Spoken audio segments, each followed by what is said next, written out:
नशा से ज्यादा व्यभिचार भ्रष्ट कर रहा है। ये जो गर्लफ्रेंड और बॉयफ्रेंड और लिव इन रिलेशन, ये जो गंदी बातें चली है ना, यही नशा की तरफ प्रेरित करती हैं। व्यभिचार में सुख है नहीं, पर उसको जब सुख रूप में भोगने की प्रबल लालसा होती है, तो उसे व्यसन का आश्रय लेना पड़ता है, मानसिकता को मदांध करने के लिए। कोआ मदांधो मदना तो रोआ। सबसे बड़ा अंधों में अंधा कौन है? बोले कामी पुरुष। अब कामी पुरुष को जब काम वेदना पीड़ित करती है, उसमें सुख की अनुभूति नहीं होती है, तो वो शराब पीता है, तो वो ड्रग्स लेता है, तो वो और नशे करता है। इस तरह से व्यभिचार ही व्यसन की मूल वृत्ति है। जैसे क्रोध और लोभ की मूल वृत्ति काम ही है। काम की पूर्ति से लोभ का प्रादुर्भाव होता है और काम की अपूर्ति से क्रोध का प्रादुर्भाव होता है। ऐसे ही काम से हर व्यसन अगर हमारे अंदर निष्कामता बढ़े तो हम व्यसन को रौंद सकते हैं, लेकिन यदि कामना बढ़ेगी तो व्यसनों का आश्रय लेते ही हैं लोग। तो मूलतः काम ही है। काम कामना वासना मनते अति करी दूर, तभी हर व्यसन पर हम अपने शासन कर सकते हैं। तो ये काम जो है, ये अज्ञान के कारण जो हम इसे छूट देते हैं, इसका चिंतन करते हैं, ये हम पर हावी होता है, वो चिंतन हमारे लिए बहुत दुखद होता है, उसी के लिए व्यसन बनता है। ध्यायतो विषयान पुंसात् संगास्तेषुपजायते संगात् संजायते कामः कामात् क्रोधो भिजायते क्रोधात् भवति सम्मोहा सम्मोहात् स्मृति विभ्रमा स्मृति भ्रंशात् बुद्धिनाशो बुद्धिनाशात् प्रणश्यते। हर व्यसन का मूल काम है कामना। अब इस कामना को बिना अध्यात्म के नष्ट नहीं किया जा सकता। इसीलिए हम हर भाई बहन समाज से प्रार्थना करते हैं, 5 मिनट अगर अध्यात्म के लिए समय दें तो आपके जीवन का परिवर्तन हो जाए। और परिवर्तन हो रहा है, हमारे भाई लोग बदल रहे हैं। हमारी नवीन समाज में थोड़ा चेतना जागृत हुई, एक ज्योति जली है जो बहुत से दुर्व्यसन त्याग करके भगवत नाम, भगवत मार्ग, भगवत धर्म का अनुसरण कर रहे हैं। बिना अध्यात्म के परिवर्तन नहीं हो सकता। अध्यात्म ही परिवर्तन करता है। यदि माता पिता थोड़ा सहयोग करें, नए बच्चों को बैठाल करके थोड़ा धर्म शिक्षा अध्यात्म की देना शुरू करें, कुछ मिनट नाम जपवाना शुरू करें, आहार शुद्धि की तरफ, आचरण शुद्धि की तरफ उनकी जागृति करें, तो हमारा समाज सुधर सकता है। नहीं तो काम भोग, काम कामना वासना, ये सब मिटिया मेट करता चला जा रहा है समाज को, और लोग समझ नहीं पा रहे। तो मोबाइल का दुरुपयोग, कुसंग, आहार विहार गलत, तो इसमें माता पिता थोड़ा सहयोग करें, बच्चों को अध्यात्म की शिक्षा दें।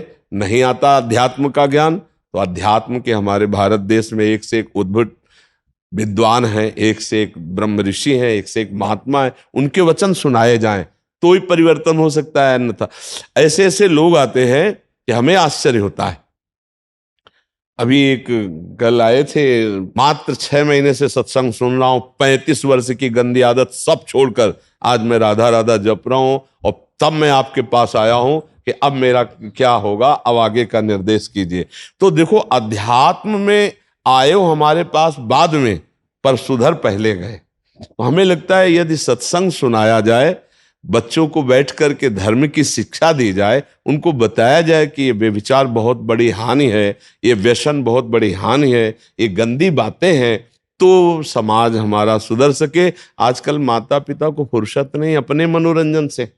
सही बात मानिएगा, बच्चे कहाँ जा रहे हैं कोई मतलब नहीं है। अरे कभी 10 मिनट बैठकर अपने छोटे बच्चों को दुलार करो, उनसे पूछो, तुम्हारा मोबाइल लाओ, देखिए तुम्हारे मोबाइल में तुम क्या देखते हो, तुम्हारा संग क्या है, तुम कैसे कैसे दोस्त तुम किए हो, तुम्हारे दोस्त तुमसे क्या बात करते हैं। मित्र की तरह जब उनसे बात करो, और उनकी गंदी बातों में उनको डांटो नहीं, उनको प्यार से, ये गंदी बात है, इसको छोड़ दो तुम, ये ठीक नहीं है, और उसको बचाओ।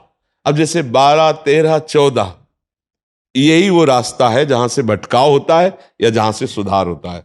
अगर इसे सुधार दिया जाए तो एक राष्ट्र भक्त हो सकता है, वो राष्ट्र की बहुत बड़ी सेवा करने। देखो अपने राष्ट्र में राष्ट्रपति इस समय एक देवी ही तो है ना, तो बच्चा हो या बच्ची, वो हमारे राष्ट्र के विशेष कार्य में आ सकती है, वो हमारे समाज के कार्य में आ सकती है। तो इसलिए माता पिता और गुरु, तीन का अध्यात्म में बहुत बड़ा योग होता है।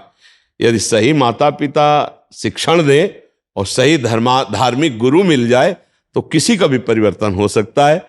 अन्यथा अब समाज का जो स्वरूप है वो पूर्व जो भोगी देश हैं उनका अनुसरण किया जा रहा है।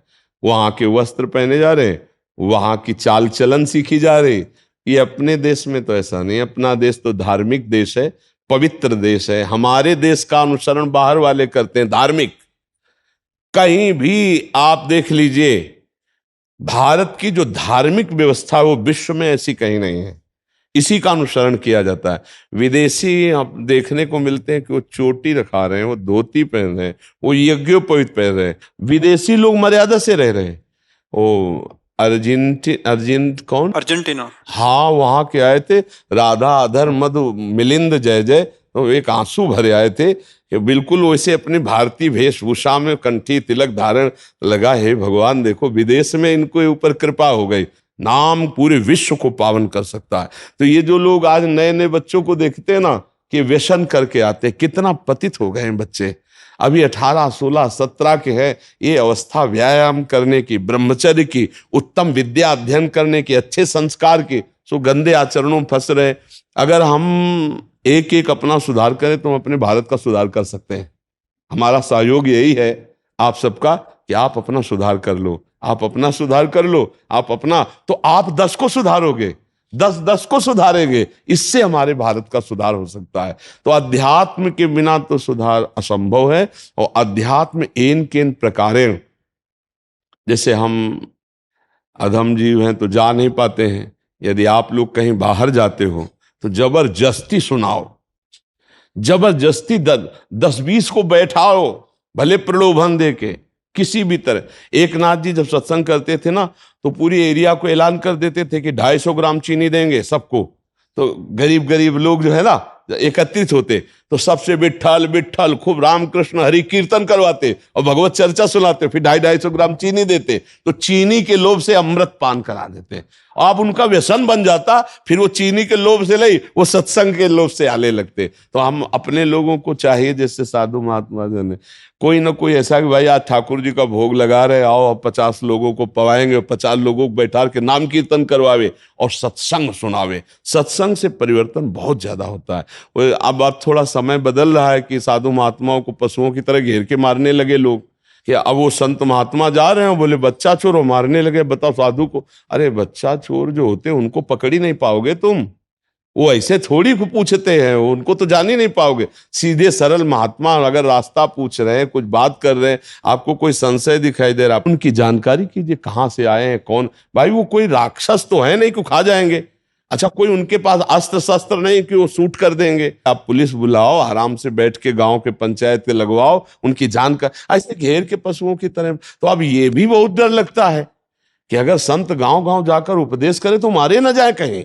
नहीं, मान लो 4 संत हैं, जा बोले बच्चा चोर, अब बताओ क्या प्रमाण दें। वो संसार को बहुत विचित्र सब है, बचा के, अपने को बचा के, पर प्राणों की बाजी लगाकर अपने इस जगत रूपी ईश्वर की हम सहायता करें कि इनको भगवान का जस सुनाए, इनको सच्चा मार्ग बतावे। यही उपाय, आप संत, माता पिता, अध्यात्म, यही उपाय है जिससे हमारा समाज सुधर सकता है। और कोई हमें तो उपाय समझ में नहीं आया।